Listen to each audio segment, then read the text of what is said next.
So 2020 was an exciting year on many fronts. So for us at Access Ventures, we launched a podcast, More Than Profit, and we are now 2 seasons in, over 25 episodes, and it's been a fun learning experience. And so today, as we kind of tee up season 3 for More Than Profit, I'm excited to have two of my dear friends on the podcast with me, and we're talking really about the stuff that is really complicated. And less sexy sometimes when you're talking about just finance and return and risk and all of those different things. And what we felt was important to have this discussion because a lot of the work people see specifically about Access Ventures is more related to that really easy, tangible, direct strategy, whether it's a direct investment into a new company, or the direct efforts where we're working with creators in a local community, the things that people can really tangibly put their fingers on. That's always been a lot easier, both to tell the story and for people to understand. The thing that's really complicated, we found, is to kind of look at the overall asset structure of an institution, of an endowment, and to talk about these various asset classes. And so to talk about, like, how do you think about fixed income? How do you think about alternatives? How do you think about the public equities and align these various asset classes with your purpose, your mission, your vision as an organization or as a person? And so today I've got TJ Abood, who has been at Access Ventures with me almost since the very, very, very beginning. He's the Chief Investment Officer. He's been on a previous episode talking about cryptos and the blockchain. But he runs our overall capital strategy at Access Ventures. So I'm excited to have him on the podcast. And then Robert Kim, we'll get to him a little bit later. But he's one of our outside managers that helps us really identify fund managers, strategies, helps us think thoughtfully about just what we need operationally, and then just the long-term deployment of our assets and to align those. So TJ, I want to start with you. Really talk to me. So you and I have worked together for so long, but I always think it's important to start first with the person and who they are and what brought them to this work. And so what's some of your background that's helpful for this conversation around conscious construction, endowment management, multi-asset strategies? Walk our listeners through kind of your story and kind of what got you to Access Ventures to begin with. Sure thing. First off, thanks for having me back. I guess last season's blockchain one wasn't a total miss.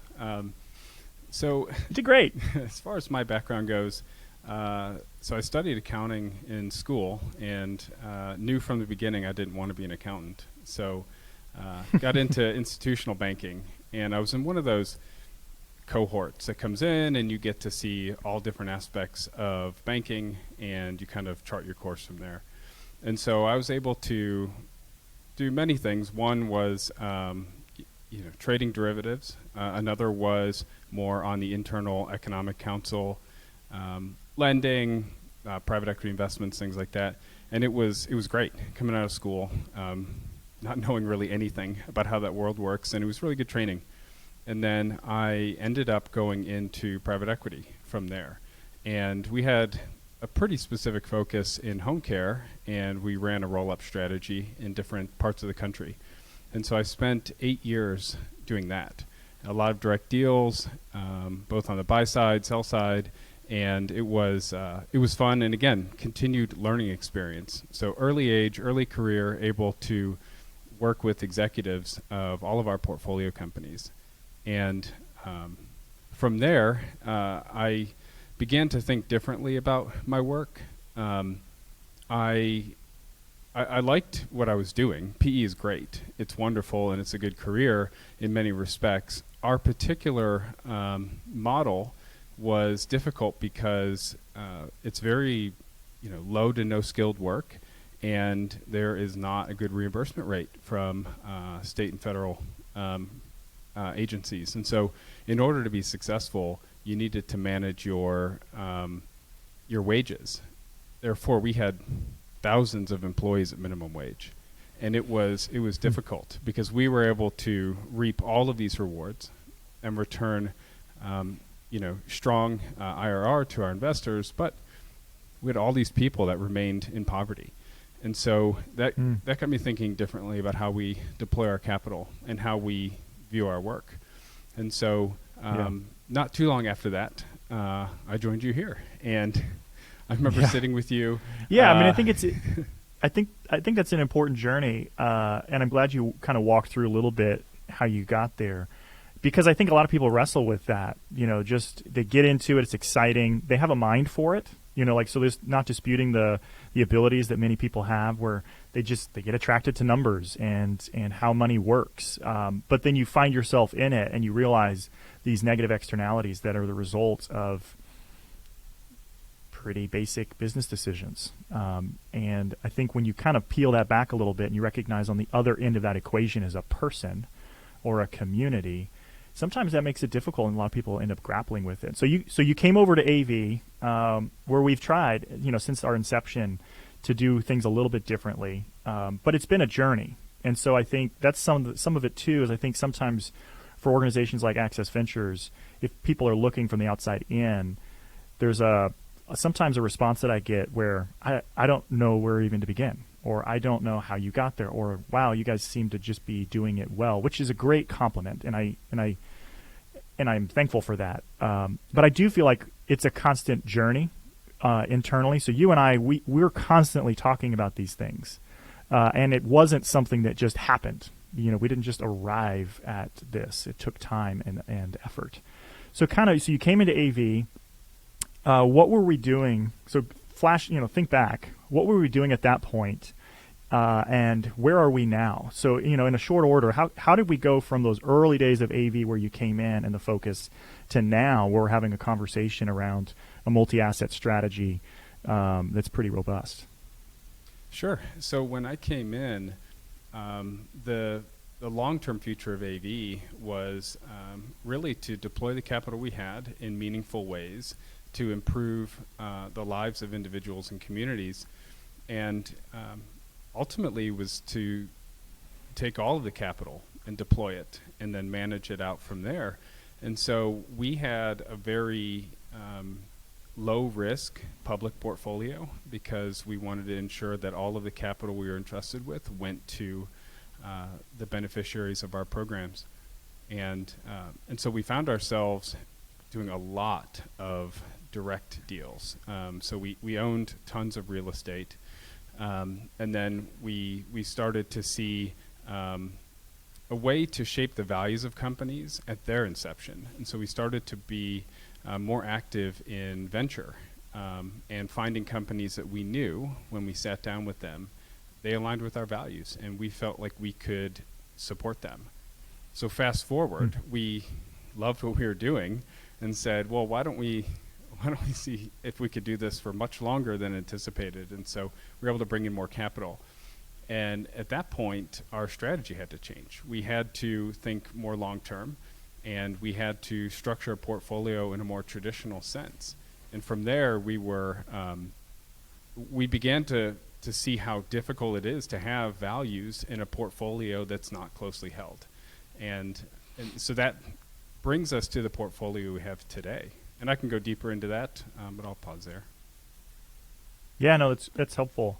And I think, so the one word you've used a couple of times is values. And, we've published a white paper on this notion of a one pocket mindset and kind of bringing your vision, your purpose, your values into the discussion related to what you want your capital to do and what you want your organization to be in the world.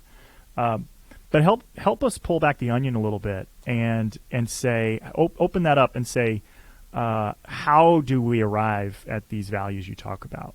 Because I think that's an interesting thing. It's an exercise that individuals can do or corporations can do. But when you say our values are reflected in these direct deals or in the activities that we pursue, how have we arrived at that as an organization? What does that look like, and how is that ever evolving? Well, the structure of Access Ventures as a 501c3 with a very detailed charitable purpose, we have a leg up on folks that are generally trying to take a nondescript portfolio into one that's aligned with their values. And so Access Ventures was set up to create an inclusive and creative economy in many different respects. And so starting there and valuing people and valuing place, you can begin to look at assets and say, okay, these are components of a portfolio that do reflect that. We see that people are valued. We see that through board construction. We see that through the employee policies and benefits. And then you can see how they care for their place, whether it's environmental concerns or the real estate that they own and how they treat their tenants. Okay, so this is a good opportunity to bring in Robert. So Robert, we've been working with you for a couple of years now. You're with the Caprock Group out of California, and so talk to me a little bit about kind of the work that you do.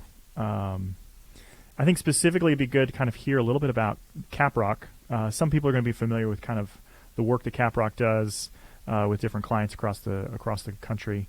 But then also I'd love to kind of pull that also back to your own personal journey of how you arrived at Caprock, kind of what you've done historically and how you try to bring some of that experience and passion into the work that you do at the Caprock Group.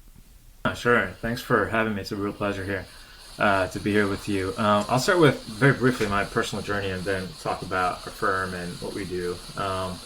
My story, the reason I got into impact investing is through a lot of the different trips I've gone on to different parts of the world, and I won't share every one of them, but one of them was to Mongolia. It was back in 2011, 12, and I met a 14-year-old. Her name is Padam. She was an orphan, so she would wake up like 5 a.m. to buy milk at a wholesale price, and then on the way to school, sell them at a retail price, and that's how she sort of supported her grandparents and her younger brother.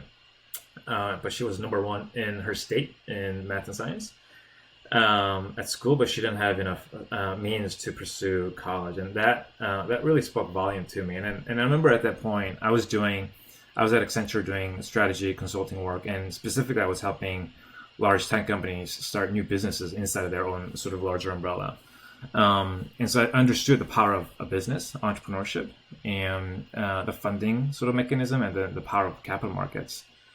And I remember thinking, like, how come the capital markets is not, looking at her profile, right? Why is philanthropic sort of capital the only source of capital that we can lend to her?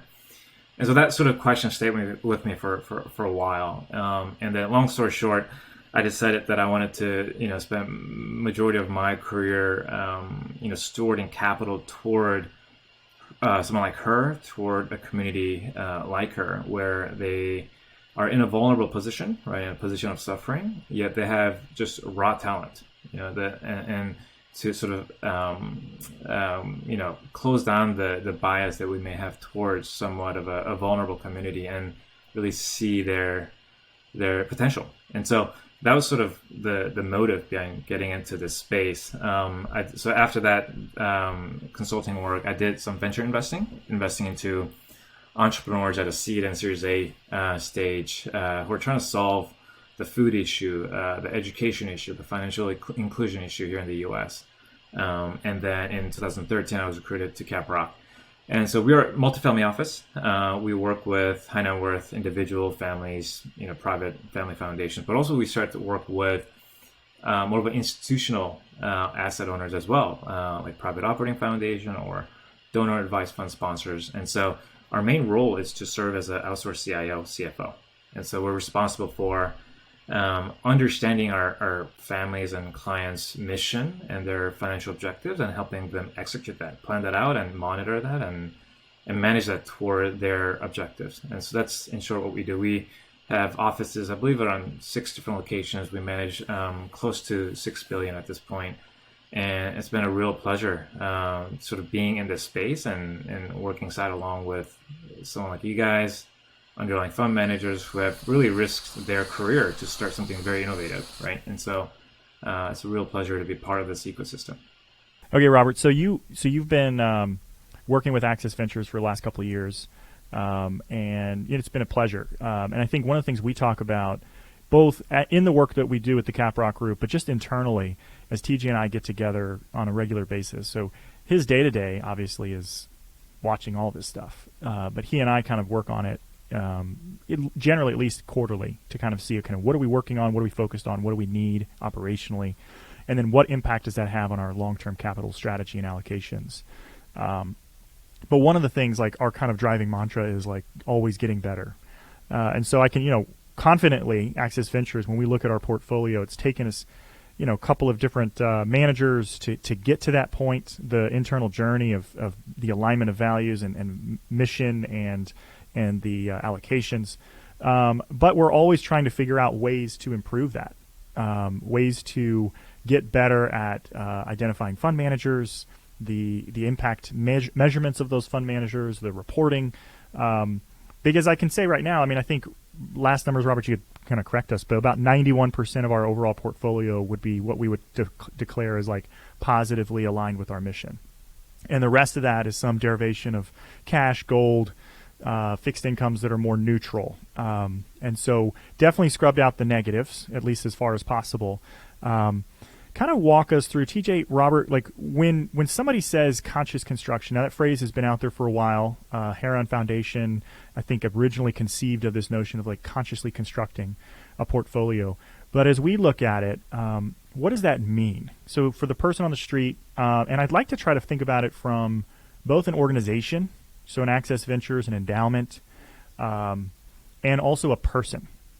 Because I don't know if they're necessarily different, but I think some of our listeners are going to be, I'm an individual, I invest. How do I think about this? What can I do? So there's an individual consideration, and I think there's an organizational consideration. So it's helpful for TJ when he first kind of started off to say, okay, at the top level, AV is a 501c3 with a lot of different activities. So we kind of have that going for us, thinking about inclusive and creative. But as we talk about consciously constructing a portfolio, what does that mean? And is there any difference between how a person might think about that or an organization? Maybe I'll start with you, Robert, and then TJ, you can jump over as well. I do think there is some minor differences, but overall pretty similar in terms of whether it's an individual or a family foundation or a private operating foundation. I think each organization type does bring its own unique sort of elements that help shape the overall objective. But at large, the concept of construction, the conscious construction of the portfolio is very similar. So what is it? Historically, asset owners used to manage their assets just strictly around their financial objectives, whether that's financial return objectives or liquidity, income needs, and things like that, risk.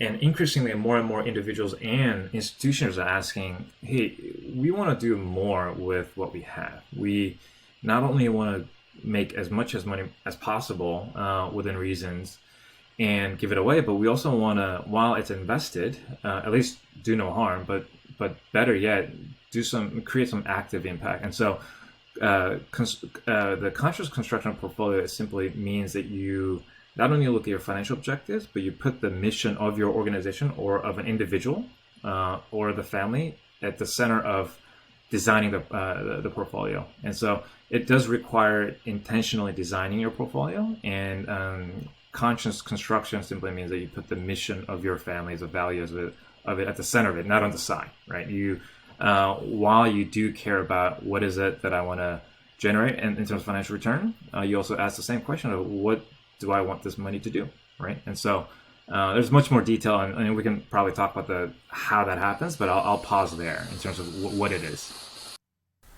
Yeah, I think we'll stick with you for a second, then I'm going to go over to TJ. But so you're working with a client comes in to the Caprock Group, and how do you work with them on that? So I get that they may arrive at different conclusions based upon their own risk tolerances, desired return, and some of the the basic things that you want your money to do.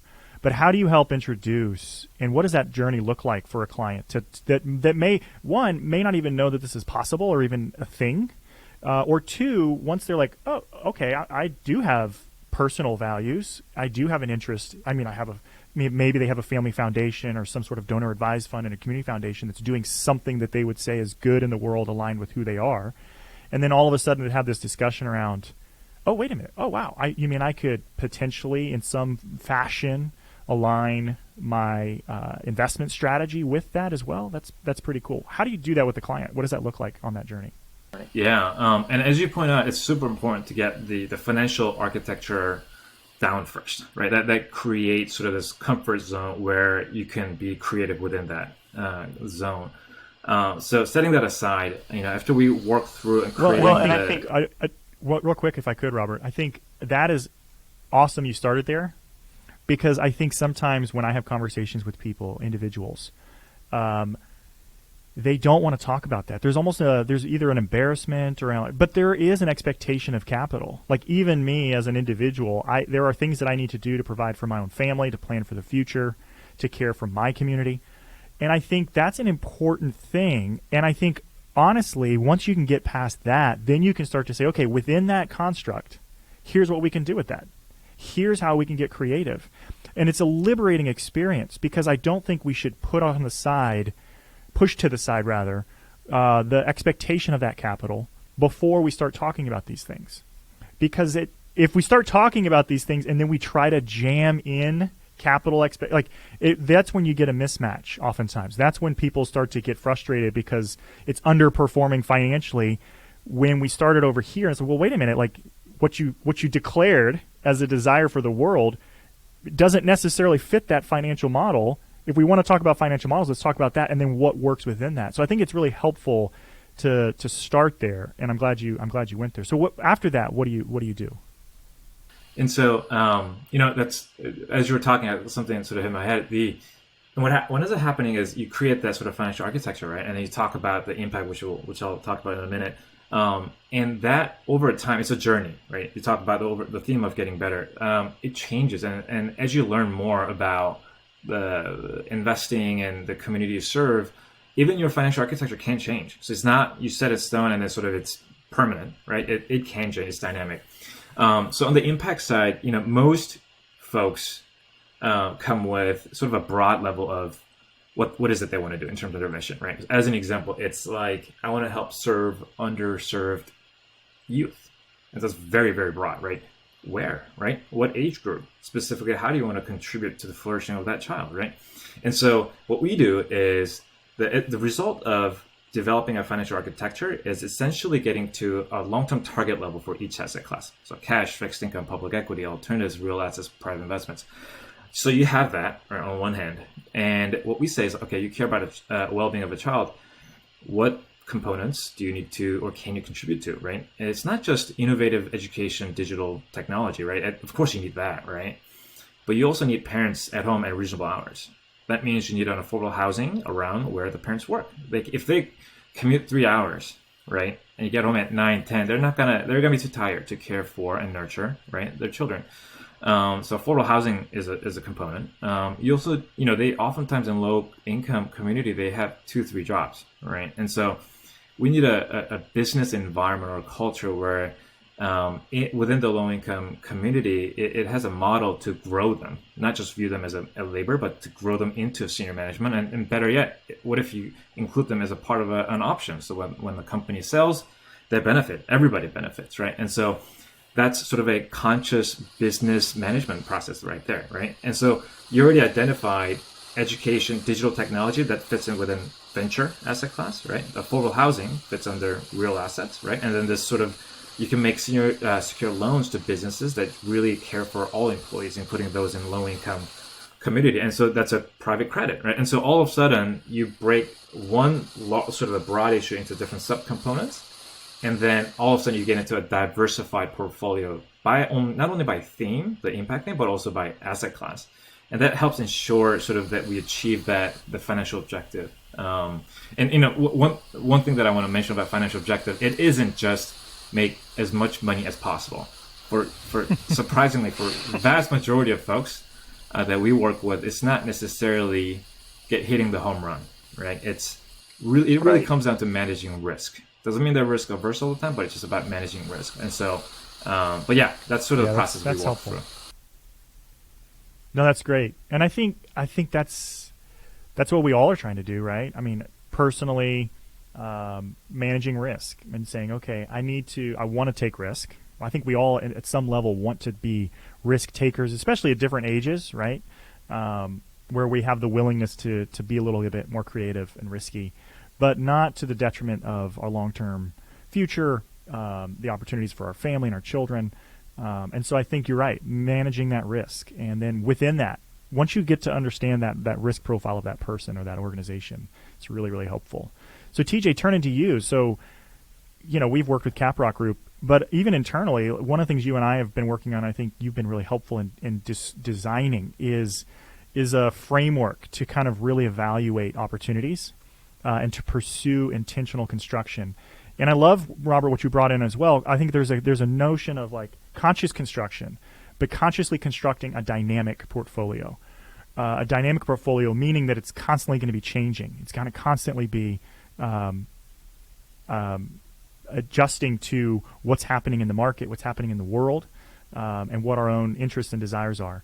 So TJ, talk to us a little bit about your what you think about and how we pursue that at Access Ventures.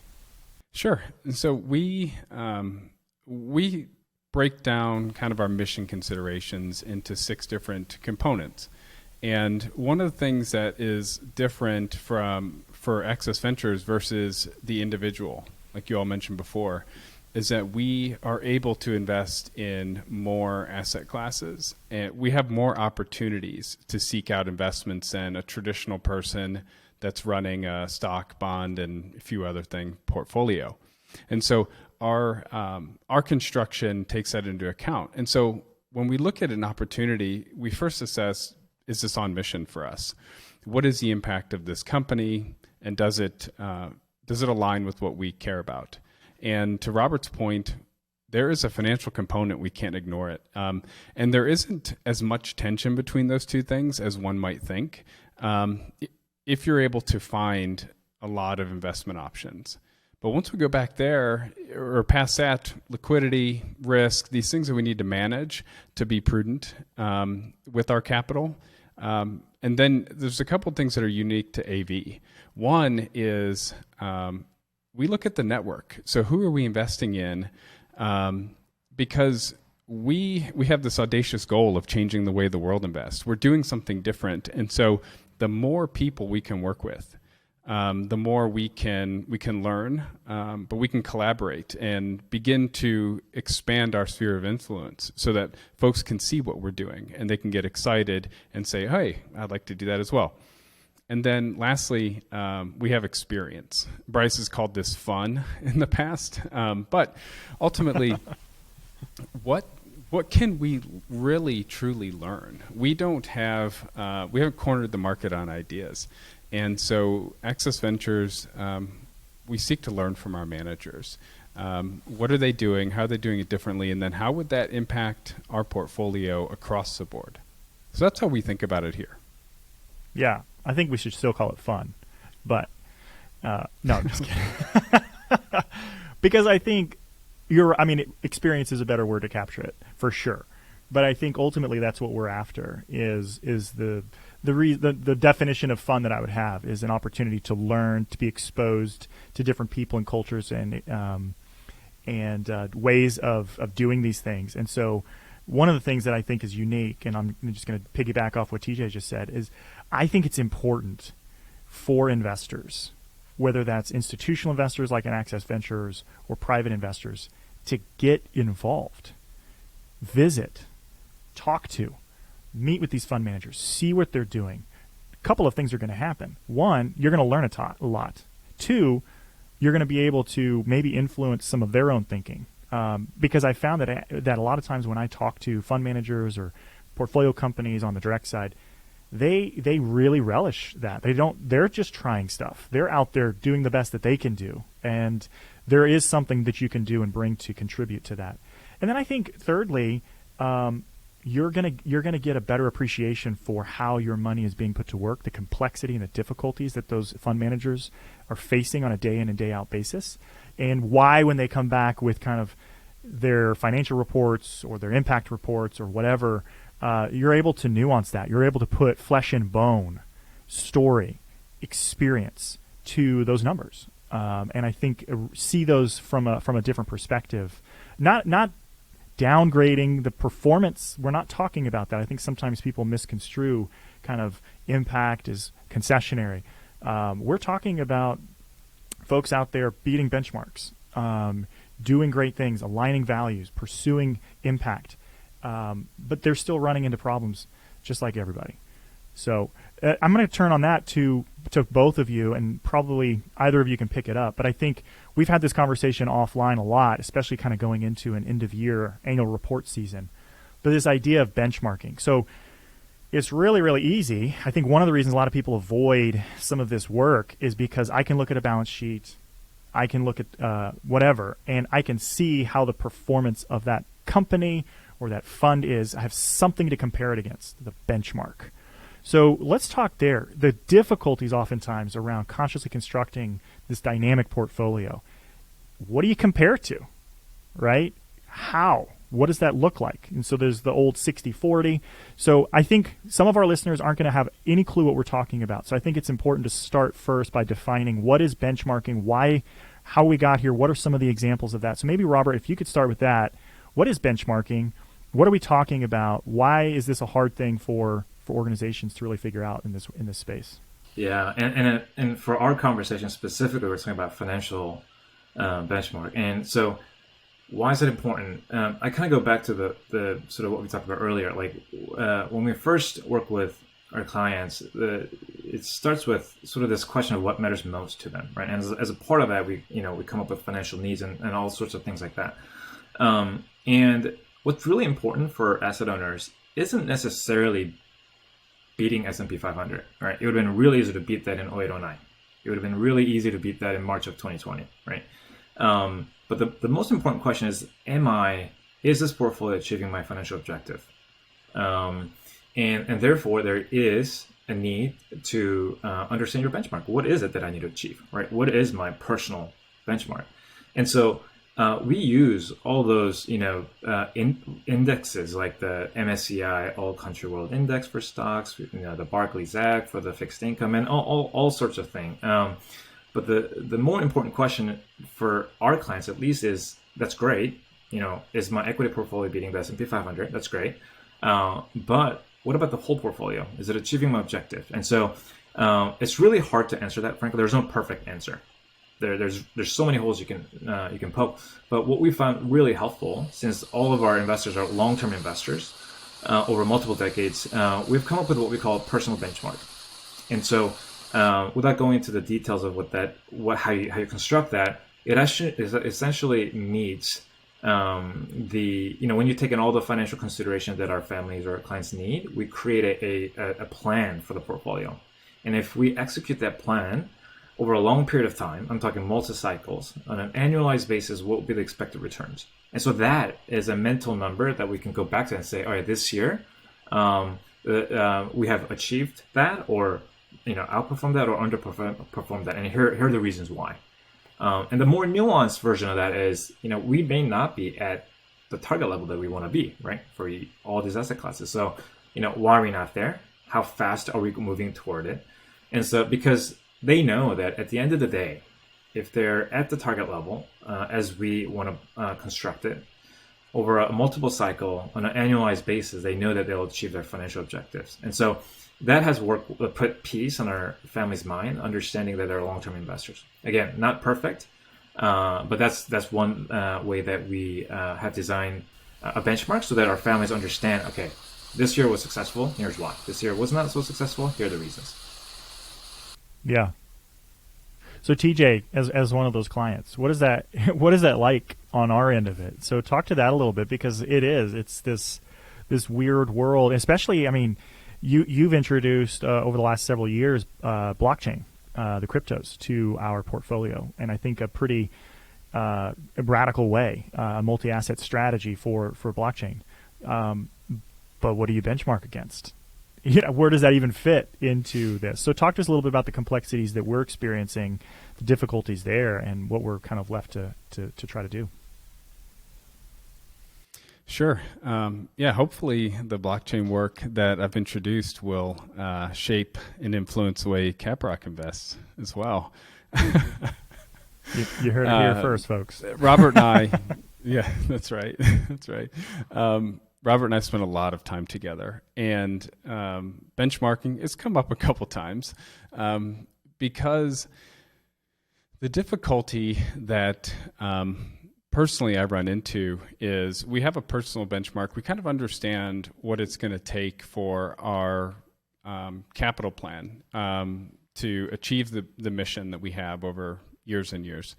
But when it comes down to the day-to-day, and this would be just maybe a question back to Robert, would be when we go a little bit deeper than the personal benchmark, how do we evaluate our managers? So they have so many different strategies. I've learned through the pain of trying to find an answer that doesn't exist.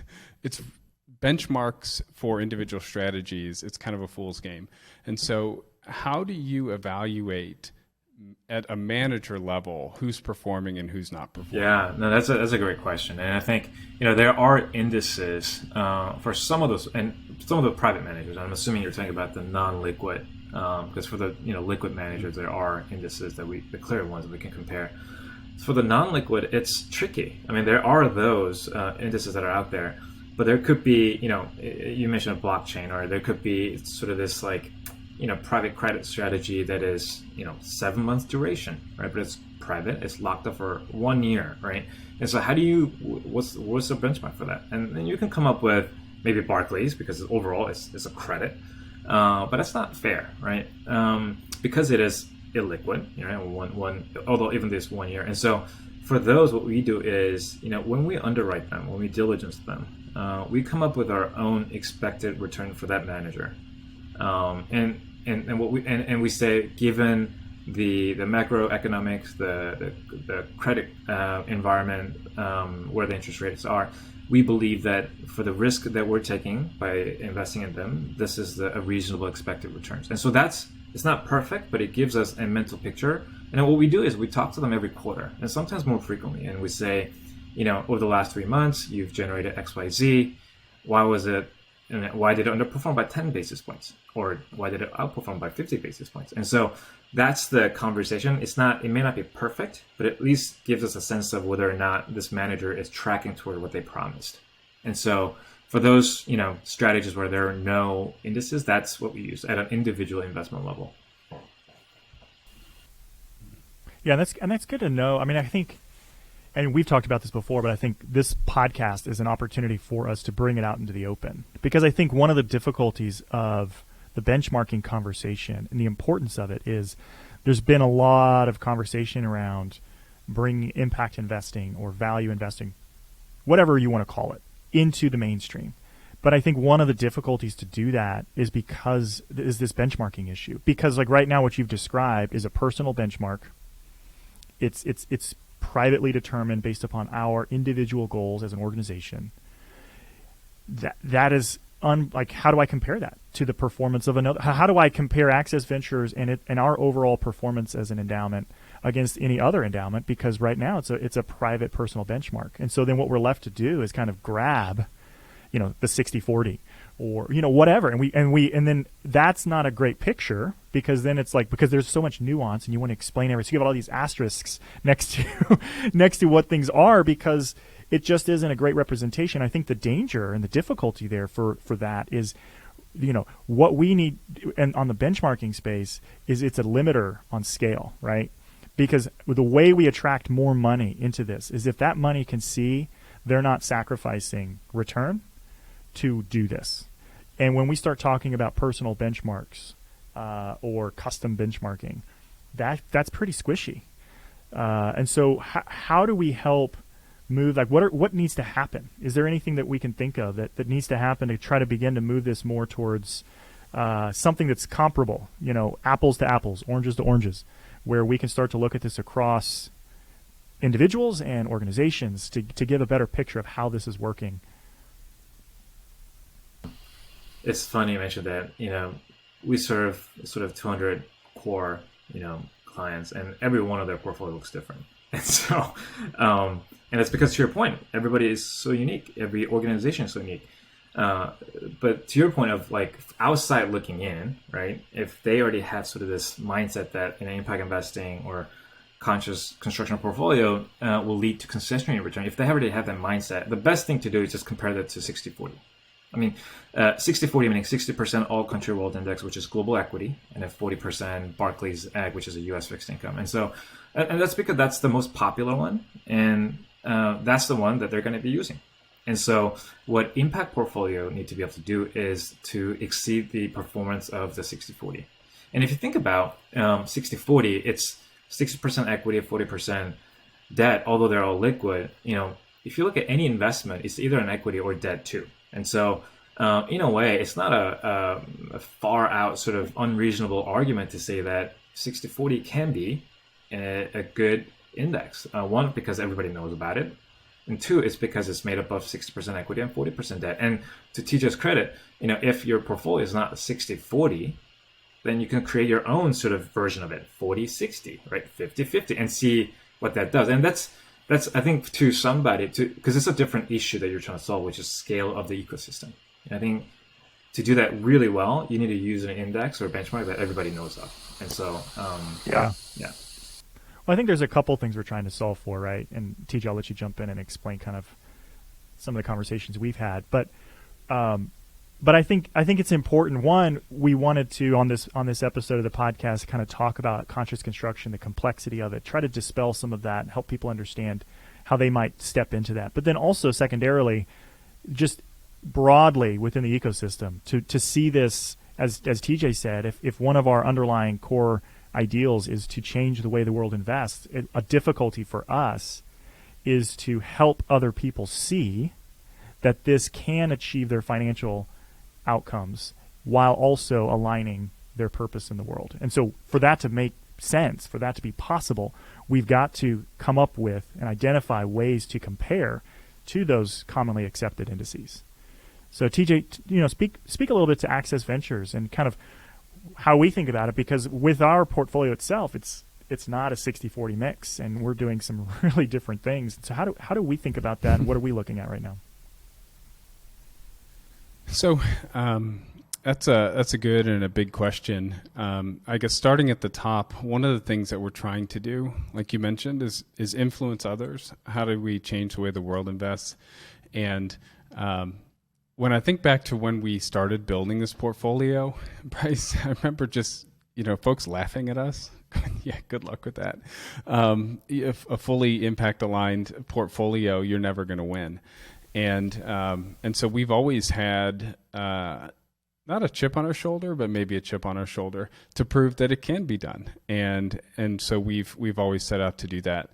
And one of the things that's been beneficial for us is actually showcasing our public equities, because it is the most tangible across all organizations. As a passively managed investment fund, that is impact aligned. So through our partners at Ethic, we're able to continue to showcase, take a look at the performance of our portfolio, which in theory is the same as your portfolio. It just doesn't have the same weighting within the larger groupings. And you can see impact alignment has performed or outperformed year over year. And so that's made the story very easy. Because you're not asking someone to take a leap into understanding some of these private credit structures. So that's how I think we can frame up how to change the way the world invests. Because predominantly folks think that what we're doing would not return something similar if they were doing it. And so kind of breaking it down into manageable pieces is what we do. Yeah, that's great. Well, we could talk literally all day. We do actually oftentimes about this, but I think what we wanted to do is just kind of tee up this season, because the hope of season 3 is to really try to dive deeper into some of these various asset classes with the managers themselves, understand what they're doing, the complexity of the structure and the strategy. So this was a great kind of framework to kind of help understand conscious construction, we haven't arrived, we haven't figured it out. It's a journey. And so I'm going to ask each of you, I'll start, but like 2 questions to kind of close this out. What gives you hope related to this work or your work? And what gives you pause? What are you concerned about? What are you thinking about? So what gives you hope? What gives you pause? And I think the thing that gives me hope is conversations like this, conversations like that I've seen and experienced over the last year, 18 months specifically, where there's a lot of excitement around this. Where there's more of a discussion around your traditional wealth managers or asset holders really finally seeing this as something possible. And so I think that gives me a lot of hope.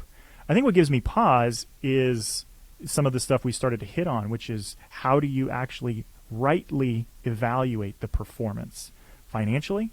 But then I also think more than that, because I think there are some things, like Robert, you said, the 60-40. We can pick some things that people are familiar with and say, how are we performing against that?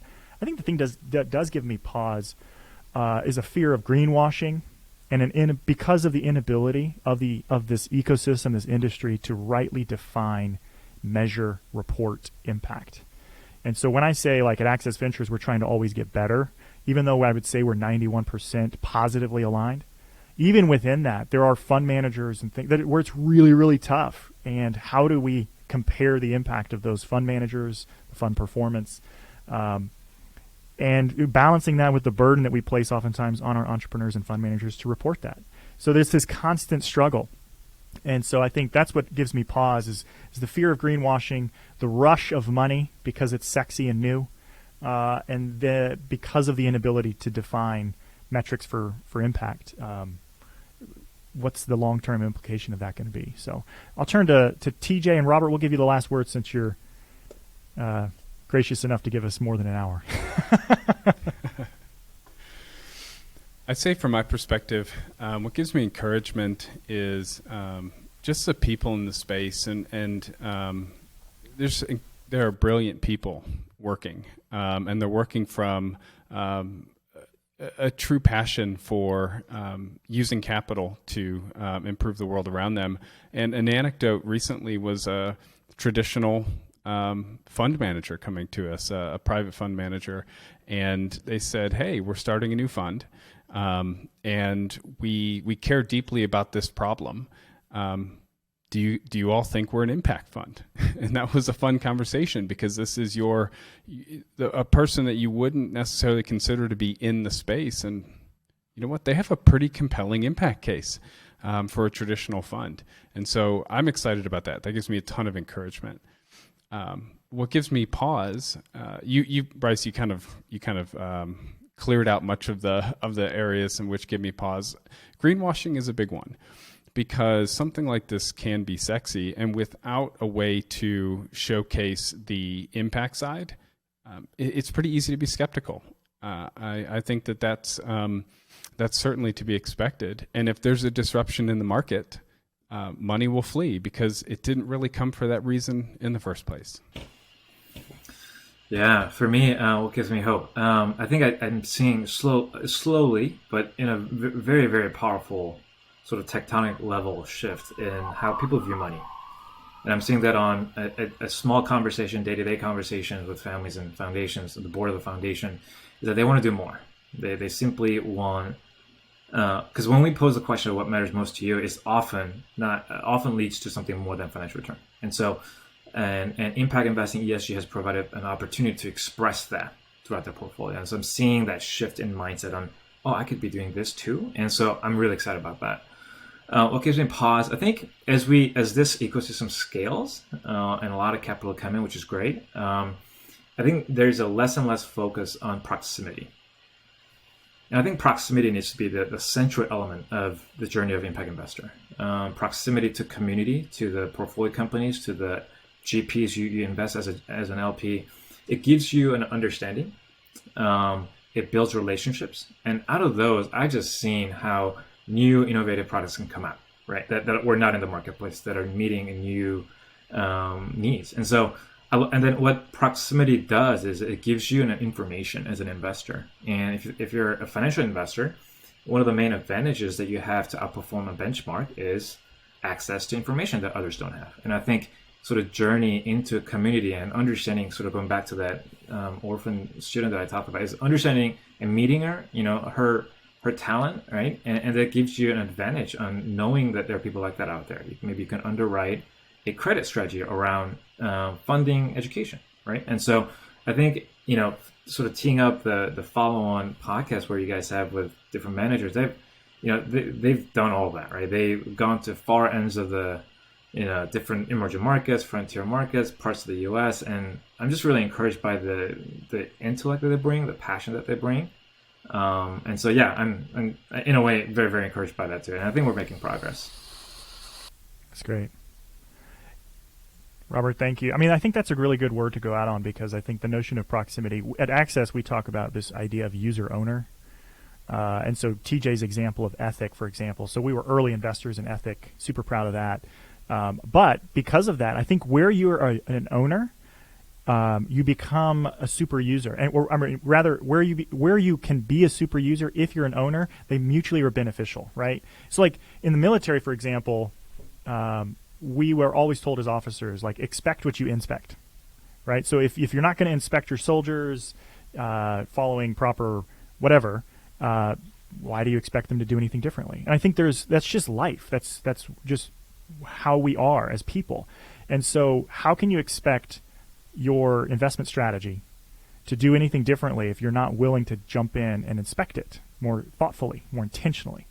And so I think that's the idea around conscious construction or proximity. If you have a relationship in a community, if you know those fund managers or those companies, you get more excited about their success and their performance. You become a champion. You dive in, roll up your sleeves, and you get dirty, going to work to help them be more successful.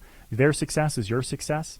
And so this idea of win-win, where the community is winning while you're winning, is a beautiful picture. And I think that's ultimately what we want in the world. And so instead of this disconnected, divorced portfolio that I really don't know anything about, but it's getting me great returns. And so I think what I get excited about, and where we can close this episode, is just seeing, hopefully in the future, that not be the norm. That people know and are experiencing what that money is doing, because it's not going into the stock market actually goes and invests in real companies that impact real lives and real communities.